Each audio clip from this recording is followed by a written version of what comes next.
Hello everyone, good morning. Welcome back to my channel. अभी एकदम सुबह का समय था। सुबह सुबह ये थोड़ा सा ना चाय पे चर्चा, थोड़ी इधर उधर की बातें ना, यही तो जो विलेज का माहौल है वो अच्छा लगता है। हर चीज़ तसल्ली में है, ना स्कूल जाने का है ना ऑफिस जाने का झंझट है। हर चीज़ एकदम सुकून वाली, तसल्ली वाली, तो बड़ा ही हमें खासकर यहाँ आकर अच्छा लगता है कि एक वो जो रूटीन है, वो जो हड़बड़ाहट है, उससे एक थोड़ा सुकून मिल जाता है, कुछ दिन की रेस्ट मिल जाती है। बाकी काम तो हर जगह होता है, काम की फॉर्म जब चेंज हो जाती है ना, उससे भी बहुत चेंज हो जाता है। सभी का ना अपने अपने घरों में एक रूटीन बना होता है, और उस रूटीन से हट के जब कहीं और आप रूटीन में सेट होते हो ना, तो वो भी एक नयापन होता है और अच्छा लगता है। और इसके बाद जब आप अपने बैक टू वो नॉर्मल रूटीन में जाते हो, तो भी फिर एक अच्छापन आ जाता है, एक चेंज आप फील करते हो। तो काम तो यहाँ भी अभी बहुत है, और छठ पूजा है तो छठ में तो वैसे भी बहुत काम होता है, लेकिन काफ़ी अच्छा अच्छा सा फील होता है, रिलैक्स फील होता है। तो आज जो है ना, खरना का दिन था, यानी छठ पूजा का सेकंड डे। आज शाम को वो बनती है, खीर बनती है गुड़ वाली, और रोटी बनती है, और फिर केले के पत्ते पे जो पूजा होती है वो की जाती है। लेकिन अभी सुबह क्या होता है, रूटीन कैसा होता है, मैं आपको बता देती हूँ। सुबह उठ के अपना चाय पानी पी के, माँ तो नहीं पियेंगी, खरना के दिन उनका निर्जला उपवास होता है शाम तक।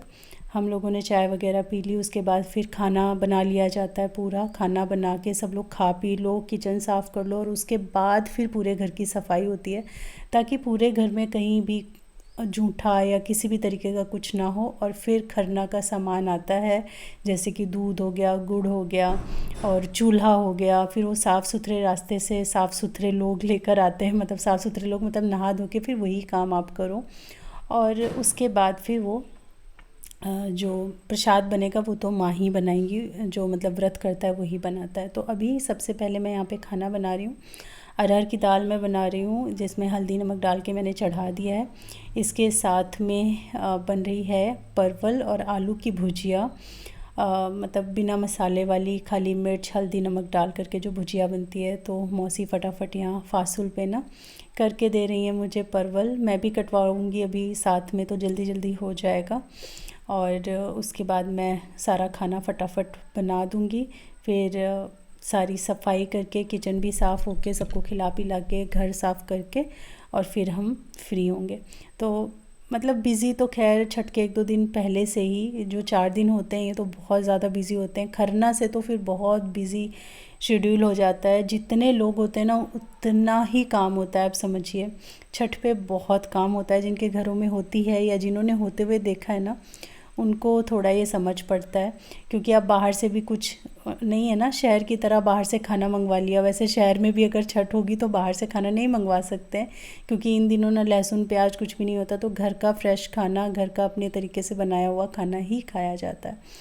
तो खाना मैं इतना बना लूँगी कि वो चल जाए पूरा दिन आराम से। और वैसे भी यहाँ ऐसा ही होता है कि एक बार खाना बनता है तो चीज़ें चल जाएं शाम तक, तो अच्छा रहता है। शाम को फिर थोड़ा रोटी सब्ज़ी बन जाए, बस 2 ही बार खाना बनाया जाता है। और ये नई वाली कढ़ाई जो पैक्ड रखी थी ना कार्टन में, ये मैंने निकाली है, और मैं इसी में अभी सब्ज़ी छौंकने जा रही हूँ। मैंने सोचा माँ तो निकालेंगी नहीं, और मैं चली जाऊँगी तो वो इसको वापस भी रख देंगी। क्योंकि लास्ट टाइम भी जब मैं आई थी तो मैं स्टील का कुकर मैंने उनको दिया था, वो भी 6 महीने से पैक ही रखा था।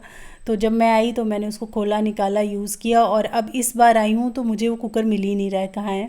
खैर अभी छठ जब ख़त्म हो जाएगी तो मैं उनसे फिर मांगूंगी कि कहाँ रखा है। अभी मैं कुछ बोल भी नहीं रही हूँ, क्योंकि छठ के बहुत काम चल रहे हैं। तो जितना कम सामान है उनमें मैं काम चला रही हूँ। मैं ज़्यादा उनको ये नहीं बोल रही कि कहाँ रखा है माँ, ये चीज़ कहाँ है, वो चीज़ कहाँ है, वैसे नहीं कर रही हूँ। उसके बाद थोड़ा सा सेटल डाउन होगा। अभी जैसी जो चीज़ है वैसी ही चल रही है, क्योंकि अभी मेन फोकस जो है वो छठ पूजा और उसका काम है।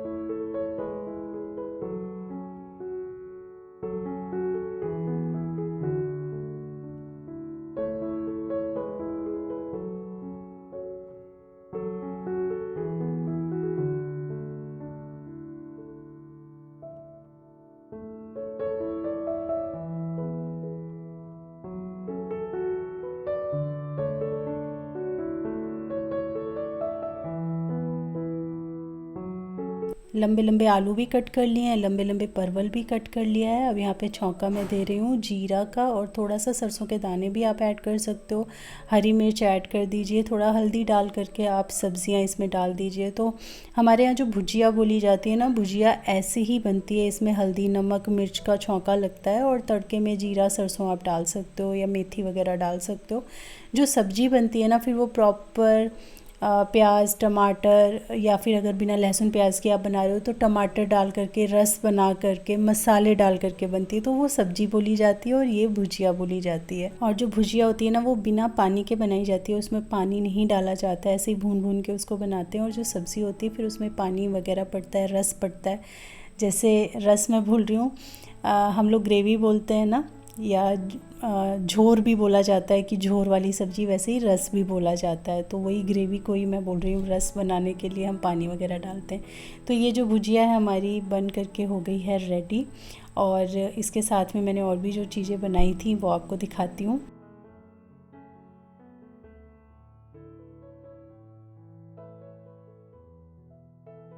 साथ में बने थे चावल, और दाल तो मैंने बनाई थी, आपने देखा। इसको जीरा के साथ और मिर्च के साथ मैंने सिंपल सा छौंका दे दिया है, लहसुन वगैरह तो कुछ यूज़ होना नहीं है। और ये आज के खाने से माँ को कोई मतलब नहीं है इधर, क्योंकि उनका निर्जला उपवास होगा आज। साथ ही मैंने यहाँ पे बनाया है करेले की भुजिया। ये भी सिंपल नमक और तेज पत्ता वगैरह ऐसे ही कुछ खड़े मसालों के साथ बनी है, बाकी और कोई पाउडर्ड मसाले इसमें नहीं हैं। बस रह गया है रोटी। तो दो तरह की सब्ज़ी हो गई, दाल चावल हो गया। रोटी मैं बना के रख दूँगी, आटा मैंने पहले ही लगा के रख दिया था ताकि वो थोड़ा रेस्ट कर ले। साथ ही काफ़ी पल्पी जूसी टमाटर थे, एकदम लाल लाल, तो मेरा मन कर गया भुनी हुई चटनी खाने का। तो इसकी रेसिपी मैं आपके साथ शेयर करूँगी।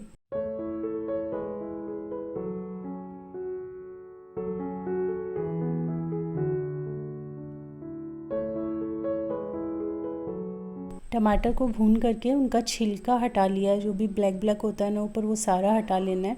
फिर आप हाथ से भी मसल सकते हो, लेकिन मैं इसको थोड़ा फ़ाइन बनाना चाह रही थी तो मैंने मिक्सी में रख लिया इसको। इसके अंदर मैंने हरी मिर्च डाली है। अब ये मिर्च ना आप जैसे हमने टमाटर पकाया है वैसे भी पका सकते हैं, और साथ में लहसुन भी पका सकते हैं। हम बिना प्याज लहसुन का बना रहे हैं इसलिए मैंने लहसुन नहीं डाला है, अदरवाइज़ लहसुन भी आप पका करके डाल सकते हो। फिर नमक डाल दिया और इसको मैंने मिक्सी में ग्राइंड कर लिया। पानी वानी कुछ नहीं डालना है, सिर्फ ऐसे ही ग्राइंड कर लो आप। और ग्राइंड करने के बाद में फिर आप इसके अंदर कच्चा सरसों का तेल मिला दीजिए। और ये चटनी आप खा के देखना, ये इतनी यम बनती है, बहुत ही अमेजिंग चटनी है, बन के तैयार होती है। तो ज़रूर बनाइएगा अगर आपने इस तरीके से चटनी बना के नहीं खाई है। उसके बाद भाई सबको खिला पिला दिया, सारा किचन वगैरह मैंने कर दिया है क्लीन। सारे जो बर्तन थे वो खाली कर दिए, जैसे कुकर कढ़ाई सब जो है कटोरों में भर के मैंने खाना रख दिया एक तरफ, और वो सारा मैंने मांज दिया। कुकर कढ़ाई बर्तन वर्तन सब मांज के जगह पे उनको लगा दिया, स्लैब साफ़ कर दिया। और हम सब ने खा लिया था। ये लास्ट थाली पापा की लगाई थी, मैंने दिखाना भूल गई थी तो यहाँ दिखा रही हूँ। और बस इसके बाद फिर साफ़ सफाई, कपड़े उपड़े बीच में आकर के मैंने ऑलरेडी लगा दिए थे, तो कुछ धुल गए हैं, कुछ ड्राई हो रहे हैं, इस तरीके से हैं। और बेडशीट चेंज करनी है। सिद्धार्थ को ना यहाँ पे छोटे छोटे कीड़े मकोड़े बहुत होते हैं गांव में ना, तो उस टाइप से बहुत कीड़े होते हैं अलग अलग तरीके के। तो कहीं बैठा हुआ था और उसको किसी कीड़े ने काट लिया, तो उसको इतनी ईचिंग हो रही थी, इतनी ज़्यादा ईचिंग हो रही थी, कल से ही काफ़ी ईचिंग थी उसको। और अभी भी सुबह उठा है तो अभी एकदम रेड रेड हो गया था वहाँ पे, और ईचिंग बहुत हो रही थी। तो वही मैं उसको ईचिंग कर रही थी, थोड़ा मैंने जो दवाई मेरे पास थी वो लगाई। और फिर आज के दिन में शाम तक ये काफ़ी कंट्रोल हो गया था। तो यहाँ पे कई तरह के ऐसे कीड़े होते हैं ना जिनसे बहुत ईचिंग वगैरह हो जाती है स्किन पे, वो फफोले टाइप के भी हो जाते हैं। तो ऐसा ही कुछ था। अभी मैं बेडशीट वगैरह चेंज करूँगी, और फिर जैसा मैंने बताया नहा के फ्रेश हो जाऊँगी।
क्या है ये, क्या लेके आया बेटा? ये पटाखा टाइप का। पटाखा? ये कैसा पटाखा? ये तो केन लग रही है। ये है। दिखा ना, बड़े अलग अलग तरीके के पटाखे हैं। ओह, खराब हो गया क्या? खराब ही था मतलब ये। खराब नहीं है, खराब थोड़ी हुआ है, न्यू हो क्या ये देखो। अच्छा, ऐसे ऐसे ये ऊपर वाला खुलेगा, यहाँ से फुलझड़ी से आग लगी और ये इतना ऊपर जाएगा ना, अनारी है एक टाइप को, बहुत ऊपर जाएगा ये, और फिर उससे चुटपुटियाँ निकलेगी। चुटपुटिया? अच्छा, पहले तो तुम सबको थैंक यू बोलो जो तुमने ब्रेवरी दिखाई है ना एयरपोर्ट पे। सभी लोग ना बहुत ज़्यादा तुम्हें प्रेज कर रहे हैं और बोल रहे हैं वेल डन सिद्धार्थ। ऐसे ही ऐसे ही अटेंशन देना हर चीज़ को। अभी तो बहुत सारे पूरा इकट्ठा। पहले सबको थैंक यू बोलो इधर आके। Thank you guys. Thank you guys. ये है 30 का शॉट। ये क्या क्या लेकर आया है? छठ पूजा। ये नहीं खोलो नहीं। अच्छा, खुलता है। इससे क्या है? ये स्काई शॉट्स हैं। यहाँ से आग लगो, ऐसे एक एक करके निकलेगा। अच्छा, ये जो एक साथ निकलते हैं वो वाले स्काई शॉट्स है ना? ऐसे यहाँ से ये पहले उखड़ेगा पूरा। ये कल शाम वाली पूजा में जलाना है ना? शाम वाली पूजा में ये, और 1000 की जो लड़ी लाया ना वो भी ले। नहाने के बाद मैंने सबसे पहला काम किया, अपना बक्सा खोला और बक्सा, सूटकेस, पेटी, कुछ भी बोल लीजिए, और इसमें से निकाली मैंने माँ की साड़ियाँ हैं। ये 2 साड़ियाँ मैंने उनके लिए ली हैं। पर्व करने के लिए जो नीचे वाली हल्की ऑरेंजिश येलो साड़ी है, वो कलर उनके ऊपर बहुत खिलता है। मैं कम से कम 2-3 इस कलर की साड़ियाँ ला चुकी हूँ, अलग अलग डिज़ाइन में और थोड़ा कलर वेरिएशन में, और उनके ऊपर बहुत अच्छी लगती हैं। तो मैंने ये कलर तो देखते ही यस कर दिया, क्योंकि ये कलर उनको बहुत सूट करता है। और नीचे वाली जो है वो थोड़े हल्के कलर की साड़ी है। तो नहा धो के मैंने पहले जो है ना माँ के लिए साड़ियाँ जो पेटी से निकाल के उनको दे दी, दिखा दी, अभी तक दिखाई नहीं थी मैंने। और आज यही साड़ी पहन के फिर पूजा होती है खरना की ना, और फिर यही साड़ी कल भी पहनी जाएगी और यही साड़ी परसों भी पहनी जाएगी। और ये कॉटन की होती है, कॉटन की साड़ी बिना फॉल पिको वाली पहनी जाती है। तो ये एज़ इट इज़ ऐसे ही रहेगी। माँ को दिखा दी है साड़ी कि कौन सी वो पहनेंगी, तो ऑब्वियसली येलो वाली ही मेरे मन में भी था कि वो पहने, और उन्होंने भी वही सेलेक्ट किया। दूसरी साड़ी हल्की हल्की कलर की है, बट दोनों काफ़ी सुंदर हैं और कॉटन बेस ही हैं। और मौसी के लिए भी मैं 2 साड़ियाँ लेकर आई हूँ, वो भी निकाल के लाऊंगी, उनको दिखाऊंगी। अभी सिर्फ माँ की मैं दिखा रही हूँ। और जो ब्लाउज़ है ना वो भी लगे हाथ हम कट करते जा रहे हैं, क्योंकि शाम को ही पहननी है, फिर ब्लाउज़ के साथ ना बड़ी लंबी सी हो जाती है। तो ब्लाउज़ कट करके देख दाख के हम निकाल के इसको रख रहे हैं। यहाँ गांव में ना ज़्यादातर जो साड़ियाँ प्रेफ़र की जाती हैं वो जैसी माँ ने पहनी हुई है ना, जिन साड़ियों में आयरन की ज़रूरत नहीं होती है, बहुत ही रफ़ एंड टफ़ होती हैं, कहीं भी सुखाओ सिकड़ने वगैरह का कोई डर नहीं है। माँ ने जैसी पहनी हुई है, जैसे मौसी ने पहनी हुई है, ऐसी साड़ियाँ ज़्यादा चलती हैं। कॉटन की साड़ी तो पर्व के लिए आती है। कॉटन माँ को हल्का भी लगता है, लेकिन वही टेंशन रहती है कि आयरन वगैरह की ज़रूरत रहती है उसमें। तो मौसी के लिए मैं हमेशा ऐसी साड़ी लाती हूँ जिसमें ना आयरन की ज़रूरत ना पड़े, क्योंकि वो कॉटन की एक तो पहनती नहीं है, इसीलिए ना थोड़ी ऐसी साड़ियाँ मैं प्रेफर करती हूँ कि जिसमें आयरन की कम ज़रूरत हो। और माँ के लिए तो कॉटन की लानी ही पड़ती है, तो उसमें तो आयरन लगता ही है। फिर भी मैं थोड़ा देख के लाती हूँ कि जिसमें मुझे लगे कि हाँ थोड़ा कम ज़रूरत हो आयरन की। और मौसी के लिए तो फिर बिल्कुल वैसी साड़ी मैं सेलेक्ट करती हूँ जिसमें आयरन की ज़रूरत ना पड़े। अदरवाइज़ वो पहन ही नहीं पाएंगे, वो सिकड़ जाती है ना एकदम, तो बिना आयरन के काम नहीं चलता है। फिर उसमें वो भी करना पड़ता है, रिवाइव वगैरह भी करना पड़ता है टाइम टू टाइम, उनको अच्छा दिखाते रहने के लिए, नया रखने के लिए। तो वो सब झंझट ना पेश आए उनके सामने, तो उसी तरीके की मैं परचेज़ करने की कोशिश करती हूँ। तो माँ की साड़ियों के दोनों ब्लाउज़ जो है वो सेपरेट करके रख दी हैं, और यहाँ पे फिर मैं मौसी जी को उनकी साड़ियाँ दिखा रही हूँ।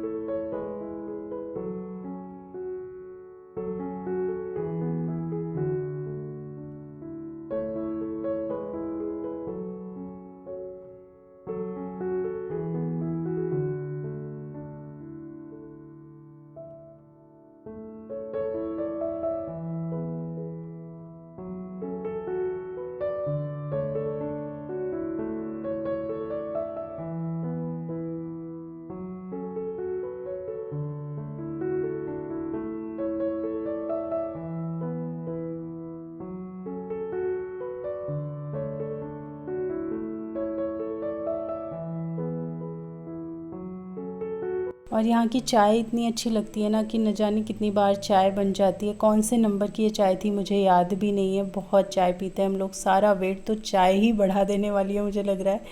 कईयों बार दिन में चाय हो जाती है।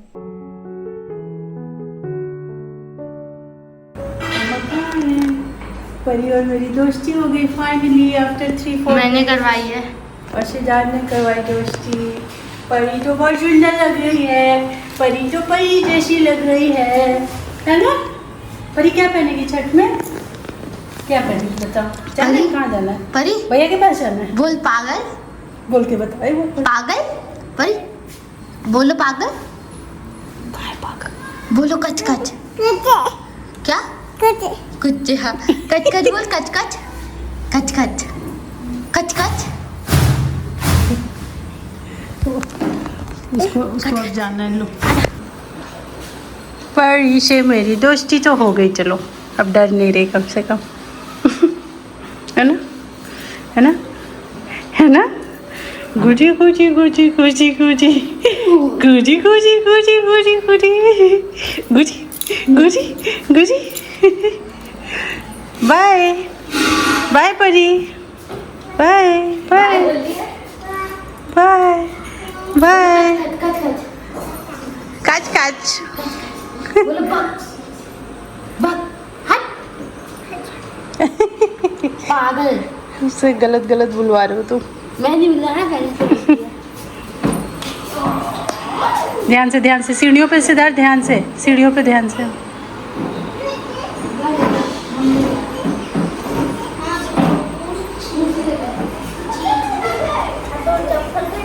कुर्सी मांग रही हो अपनी? कुर्सी उसकी कुर्सी है छोटी खुद सी। से लेके आई थी घर से अपने। अच्छा, अपनी कुर्सी खुद लेके चलती हो? और पता है इतने दिनों में सिर्फ मुझे तो पहचान के ले और ऐसे। खीर पूड़ी बनने की तैयारी चल रही है। खीर पूड़ी कह रही हूँ, खीर रोटी। चूल्हा नहीं आया माँ अभी तक?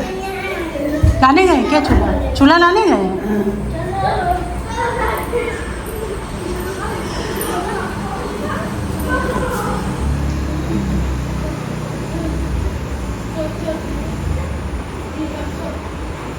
और आज का दिन ना मैंने पूरा शूट किया था। सुबह से ही आपने देखा, खाने का भी शूट किया, फिर पूरा दिन शाम तक, खरना तक, उसके बाद तक, रात तक शूट किया। और इतनी सारी क्लिप्स इकट्ठा हो गई हैं, इतना ज़्यादा कंटेंट तो एक ही है बट क्लिप बहुत है उसके अंदर, तो पॉसिबल नहीं है कि मैं उसको एक वीडियो में सब कुछ डाल पाऊँ। तो ये जस्ट एक मॉर्निंग रूटीन टाइप्स है, आप समझिए, ये मैं आपके साथ शेयर कर रही हूँ। थोड़ा सा इवनिंग का ये जो चूल्हा लाने का क्लिप है मैं ऐड करना चाह रही थी। चूल्हा जैसे मैंने बताया था ना, ऐसे बनाए जाते हैं चूल्हे, तो ये हमारा चूल्हा जो है चाची के यहाँ बना था। तो बस मौसी उसको लेने गई हुई हैं, अच्छे से धो धा के फिर से। वैसे तो बना रखा होता है लेकिन लाने से पहले सभी लोग एक बार थोड़ा सा पानी से उसको धो करके चूल्हा लेकर के आते हैं। तो मौसी जी लाने गई हुई हैं। अब ये चूल्हा आएगा। आम की लकड़ी ऑलरेडी 2-3 दिन पहले आ गई थी, उनको भी धो दिया जाता है। आम की लकड़ियों को धो के एक साइड रख दिया जाता है, फिर उस साइड कोई जाता नहीं है। सिर्फ व्रतधारी साफ़ सुथरा होके उधर जाती है, अदरवाइज़ कोई नहीं जाता है। फिर उन आम की लकड़ियों पे जो खीर रोटी बनती है प्रसाद, वो बनेगा। तो शाम के लिए चूल्हा घर जा रहा है, मौसी जी लेकर जा रही हैं। अभी तक ना बहुत सारे लोगों के क्वेश्चन आते हैं, मौसी जी हैं कौन? जबकि मौसी जी हर साल आती हैं और मैंने बताया भी हुआ है, मौसी जी माँ की सगी सिस्टर हैं, उनकी रियल छोटी बहन है। और हम जहाँ रहते हैं उससे कुछ 1.5-2 घंटे की दूरी पर, 2-2.5 घंटे समझ लीजिए, वो रहती हैं। और इस साल में यही एक समय होता है कि वो यहाँ आ पाती हैं, नहीं तो पूरा साल सब लोग अपने घर परिवार में ही उलझे रहते हैं। मौसी जी मदद करने आती हैं छठ के इस महापर्व में, क्योंकि जो माँ है आप देख सकते हैं वो काफ़ी ओल्ड हो चुकी हैं। और सिर्फ एक मेरे आ जाने से ना छठ का काम सिमटेगा नहीं। छठ में बहुत काम होता है, बहुत सारे लोगों की ज़रूरत होती है। तो वो अपनी हैं, अपनी उनकी छोटी बहन है, तो वो मदद करवाने के लिए आती हैं किसी भी ऐसे ओकेज़न पे। जैसे मेरी छोटी बहन है, मेरे घर आती है तो कितना कुछ वो काम करवा देती है, वैसे ही माँ की ये छोटी बहन है तो ये भी आती हैं इस महापर्व में सम्मिलित होने के लिए। और उनके यहाँ छठ नहीं करती हैं वो, तो उनके पास समय भी इस टाइम हो जाता है, निकल आता है। अदरवाइज़ अगर उनके यहाँ खुद छठ ऐसे वो कर रही होती तो फिर उनको कैसे आ पाती, नहीं आ पाती। तो इसीलिए सम्मिलित हो जाती हैं। और उनके रहने से ऐसा कोई छठ हुआ नहीं है मुझे लगता है जो मौसी जी ना रही हों और हमने किया हो, तो उनके बिना बहुत एक अधूरापन भी लगेगा अगर वो कभी नहीं आ पाई तो। इस साल ही बड़ी मुश्किल से उनको समय मिला है, उनके भी अपने बच्चे हैं, पोता पोती हैं, तो होता है थोड़ा सा समय निकाल के आना मुश्किल हो जाता है। बट किसी तरह उन्होंने भी मैनेज किया और आई हैं वो। अब देखिए कितने दिन वो रह पाती हैं मुझे नहीं पता इस बार, क्योंकि हम लोग तो थोड़ा लंबे टाइम के लिए हैं, लेकिन मौसी जी का भी कुछ नहीं पता है। तो आप में से कुछ लोगों के, वैसे मोस्टली लोगों को पता है, बट कुछ लोगों के क्वेश्चंस आए थे कि मौसी जी हैं कौन, तो मैंने सोचा बता देती हूँ। हालांकि मौसी बोल देने से पता चल जाना चाहिए था, लेकिन फिर भी मे बी वो लोग नए हों। तो मौसी जी हमारी सासू माँ की छोटी सिस्टर हैं, अपनी रियल सिस्टर हैं। तो बस चलिए, ये व्लॉग में हम ना ज़्यादा कुछ इंक्लूड नहीं कर पाएंगे, इतना ही रखते हैं। बाकी मिलती हूँ मैं एक न्यू वीडियो के साथ में आपसे कल। यही खन्ना की ही वीडियो शेयर करूँगी, इसका अगला पार्ट शेयर करूँगी। तब तक के लिए thank you so much for watching. इतना प्यार देने के लिए, गांव के व्लॉग्स को, विलेज व्लॉग्स को इतना ज़्यादा अप्रिशिएट करने के लिए, इतना पसंद करने के लिए थैंक यू सो मच। और चलिए मिलते हैं नेक्स्ट वीडियो में, तब तक के लिए thanks for watching, take care, bye bye.